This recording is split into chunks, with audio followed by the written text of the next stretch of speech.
इससे आपको पता चलेगा कि जो हम पढ़ाए हैं वो आपको आया है कि नहीं। ये मॉडल पेपर हम तैयार नहीं किए हैं, ये मॉडल पेपर बिहार बोर्ड के द्वारा ऑफिशियल तैयार किया गया है। तो इससे आपको पता चलेगा सॉल्व करके कि जो हम पढ़ा रहे हैं या और कोई पढ़ा रहे हैं उसका पढ़ाया हुआ आ रहा है कि नहीं आ रहा है।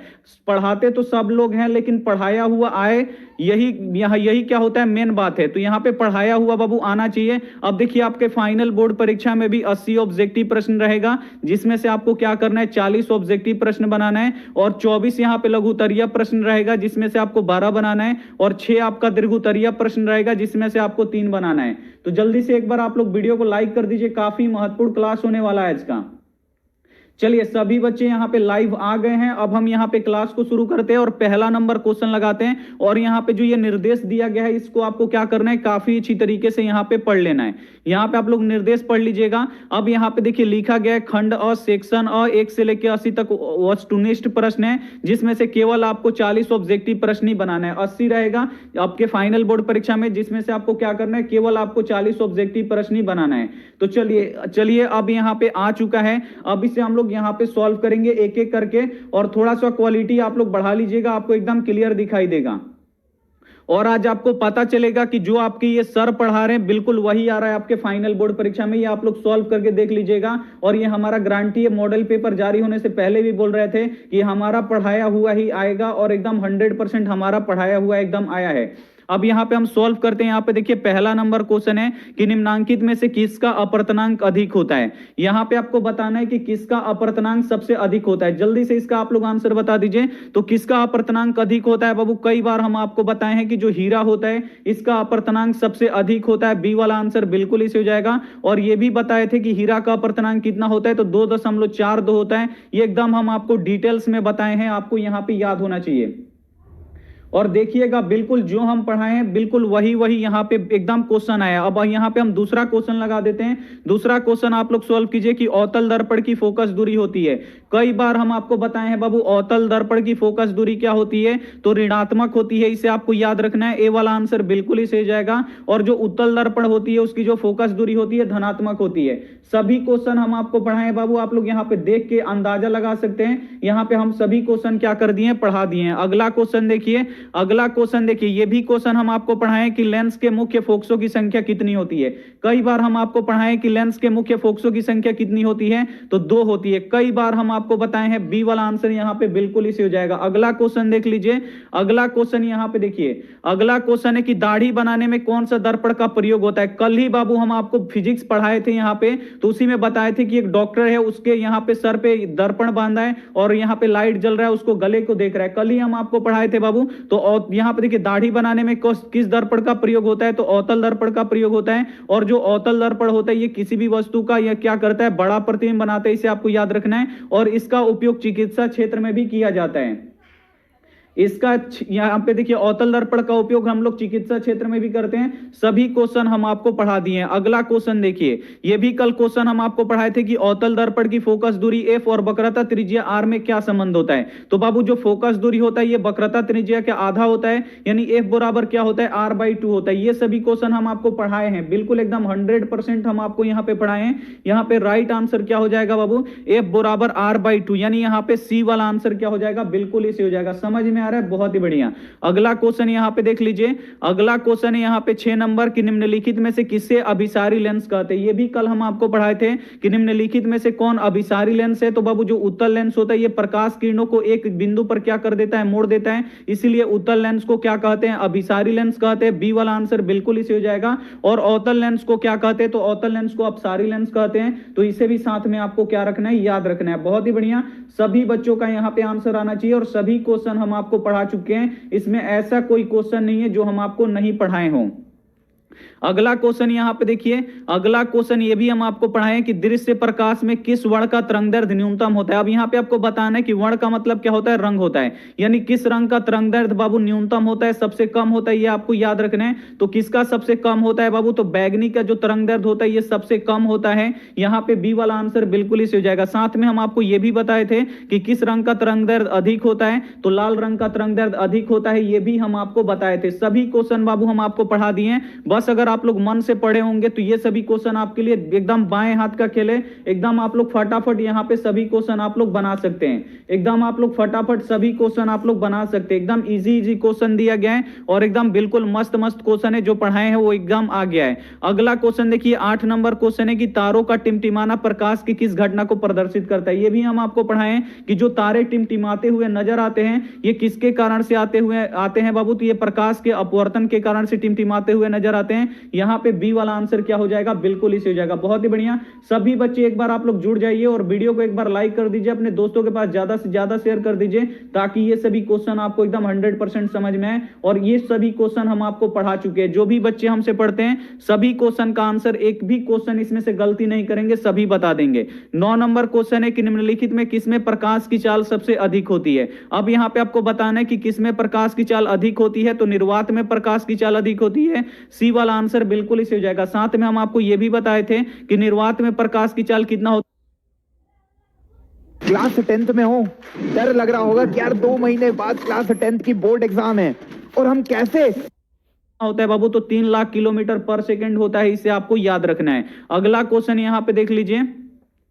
अगला यहाँ पे क्वेश्चन देखिए 10 नंबर क्वेश्चन है कि प्रकाश के अपवर्तन के नियम हैं। ये भी हम बाबू आपको बताए थे, कल ही बताए थे कि प्रकाश के परावर्तन के कितने नियम होते हैं और प्रकाश के अपवर्तन के कितने नियम होते हैं। तो प्रकाश के बाबू अपवर्तन के कितने नियम होते हैं, 2 नियम होते हैं।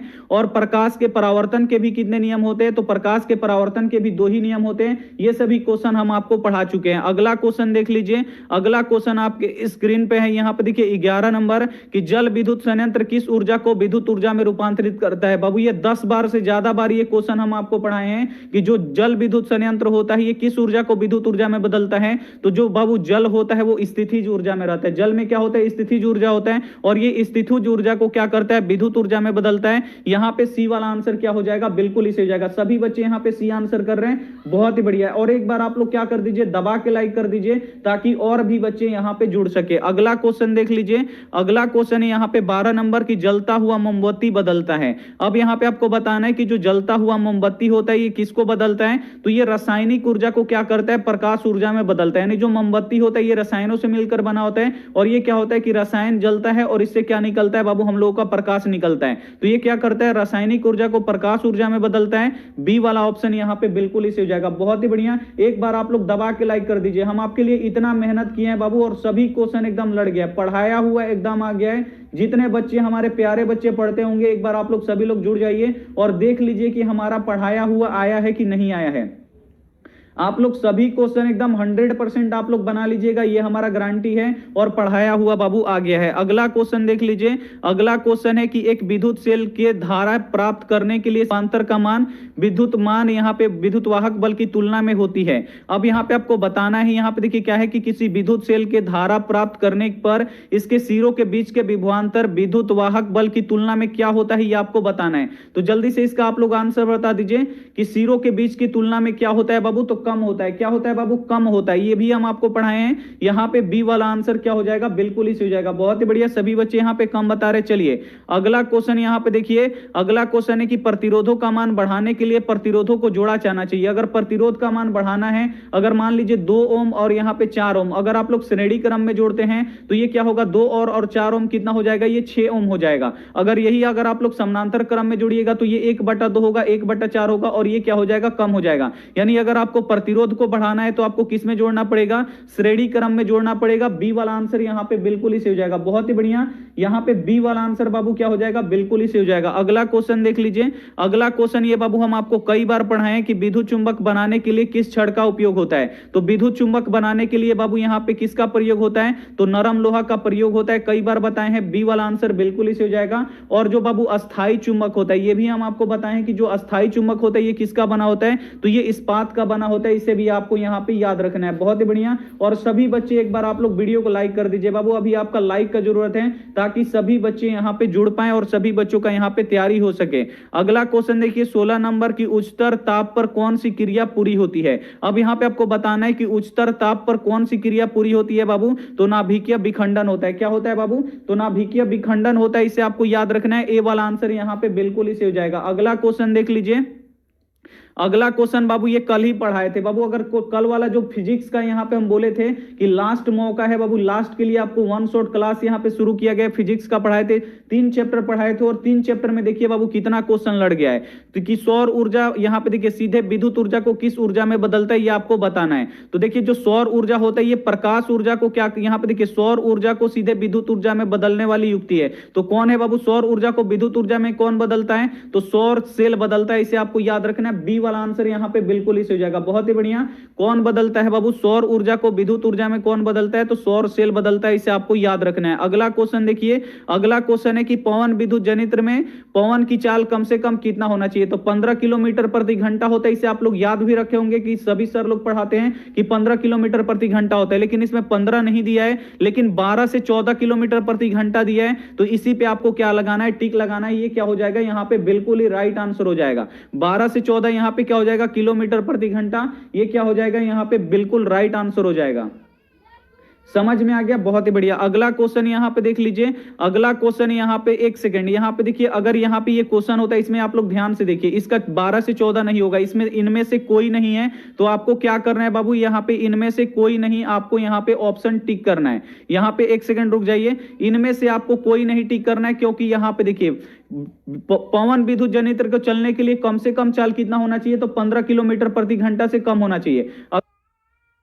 तो गाइस आगे बढ़ने से पहले एक इंपॉर्टेंट चीज, अगर तुम लोग एक ट्रेडिंग करने के लिए बेस्ट प्लेटफॉर्म ढूंढ रहे हो ना, तो रूबिक ट्रेड तुम्हारे लिए सबसे बेस्ट हो सकता है, जो कि इजी भी है, ट्रस्टेड भी है, बहुत इजी टू यूज प्लेटफॉर्म। अगर 15 किलोमीटर प्रति घंटा से अधिक होना चाहिए, लेकिन ये क्या है, यहाँ पे 15 किलोमीटर प्रति घंटा से कम है, तो ये ऑप्शन यहाँ पे नहीं होगा। यहाँ पे आप लोग डी ऑप्शन कीजिएगा, इनमें से कोई नहीं। यहाँ पे डी वाला ऑप्शन क्या हो जाएगा? बिल्कुल इसे हो जाएगा। इस पे ये वाला आप लोग टिक कीजिएगा। 15 किलोमीटर प्रति घंटा से अगर कम होगा तो पवन विद्युत जनित्र बाबू क्या हो जाएगा? नहीं चलेगा। यहाँ पे बिल्कुल, यहाँ पे 15 वाला क्या हो जाएगा? बिल्कुल सही हो जाएगा, और ये हम आपको पढ़ाए भी है। अगला क्वेश्चन यहाँ पे देखिए कि सेल का विद्युत वाहक बल है। अब यहाँ पे आपको बताना है कि जो सेल का विद्युत वाहक बल होता है ये क्या होता है। तो सेल का विद्युत वाहक बल क्या होता है बाबू? तो सेल द्वारा इकाई आवेश पर लगाया गया बल होता है। इसे आपको याद रखना है। यहाँ पे ए वाला ऑप्शन क्या हो जाएगा? बिल्कुल ही सही हो जाएगा। चलिए अगला क्वेश्चन यहाँ पे देख लीजिए। अगला क्वेश्चन यहाँ पे देखिए 20 नंबर क्वेश्चन है कि घरेलू विद्युत परिपथ में मुख्य रूप से किसकी आपूर्ति होती है? यानी जो घरों में हमारा विद्युत आता है वो क्या होता है बाबू? दिष्ट धारा होता है कि प्रत्यावर्ती धारा होता है? यानी एसी करंट होता है कि डीसी करंट होता है, ये आपको बताना है। तो हमारे घरों में जो विद्युत धारा आती है बाबू, ये क्या होती है? प्रत्यावर्ती धारा होती है, और ये 220 वोल्ट पर होती है। इसे आपको याद रखना है। सभी क्वेश्चन बाबू हम आपको पढ़ा चुके हैं, ऐसा नहीं है कि कोई क्वेश्चन हम आपको नहीं पढ़ाए हैं। अगला क्वेश्चन देखिए 21 नंबर की वर्ण विक्षेपण